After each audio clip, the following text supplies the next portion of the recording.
Baghdad کی شہزادی۔ ایک زمانے کی بات ہے جب بغداد اپنی شان و شوکت کے عروج پر تھا۔ سنہری گنبد آسمان کو چاہو رہے تھے اور دریائے دجلہ نیلے شفاف پانی کی مانند بہہ رہا۔ اسی شہر میں ایک شہزادی رہتی تھی، نام تھا زریں۔ زریں نہ صرف حسن و جمال میں بے مثال تھی بلکہ اس کی عقل و فہم اور بہادری بھی شہر بھر میں مشہور تھی۔ وہ خلیفہ ہارون کی اکلوتی بیٹی تھی، ایک ایسا بادشاہ جو زیورات سے زیادہ کتابوں کو عزیز رکھتا تھا۔ زریں نے بچپن سے ہی محل کی لائبریری میں نادر و نایاب کتابیں پڑھی۔ وہ پرانی زبانیں جانتی تھی، دور دراز ملکوں کے نقشے سمجھتی تھی اور محل کے باغ میں آنے والے بوڑھے مسافروں سے پرانی کہانیاں سنا کرتی۔ لیکن بغداد میں سب کچھ ہمیشہ پرامن نہیں تھا۔ ایک رات ایک چمکتا ہوا ستارہ آسمان سے گرا اور شہر کے باہر صحرا میں جا گرا۔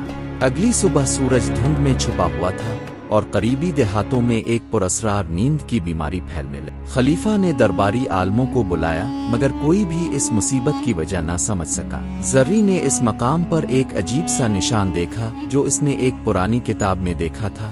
یہ تھا ظالم جادوگر ذالموراق او کا نشان جسے صدیوں پہلے جلاوطن کیا گیا تھا۔ زریں نے بہادری سے فیصلہ کیا کہ وہ خود اس راز کو سمجھے گی۔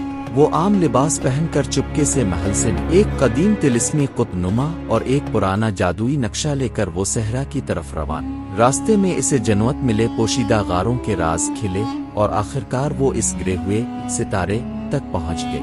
وہ ستارہ دراصل ایک قید خانہ تھا۔ اس کے اندر ایک نوجوان شہزادہ قید تھا، سمرقند کا وارث، جسے ذالموراق نے لعنت دے کر ایک گہری نیند میں سلا دیا۔ صرف ایک ایسی ہستی اسے جگا سکتی تھی جس کی عقل آگ سے زیادہ روشن اور دل فولاد سے زیادہ مضبوط ہو۔ زریں نے ایک قدیم منتر پڑھا مگر اس میں اپنے الفاظ بھی شامل کیے، سچائی اور حوصلے پر مبنی ایک نظم۔ منتر نے کام کیا، شہزادہ جاگ گیا مگر ساتھ ہی ذالموراق بھی آزاد ہو گیا۔ اس کے بعد ایک زبردست جنگ ہوئی، نہ صرف جادو کی بلکہ عقل اور چالاکی کی بھی۔ زریں نے ذالموراق کو ایک طلسمی آئینے کی بھول بیلوے میں پھنسایا جہاں وہ ہمیشہ اپنی ہی پرچھائی کے پیچھے بھٹکتا رہے گا۔ بددعا ختم ہوئی، سورج دوبارہ چمکا اور بغداد کے لوگ اپنی شہزادی کی واپسی پر خوشی سے جھوم الفاظ۔ زریں نے بادشاہت نہیں مانی، اس نے صرف اتنا کہا، ایک ایسا مدرسہ بنایا جائے جہاں لڑکے اور لڑکیاں یکساں تعلیم حاصل کریں،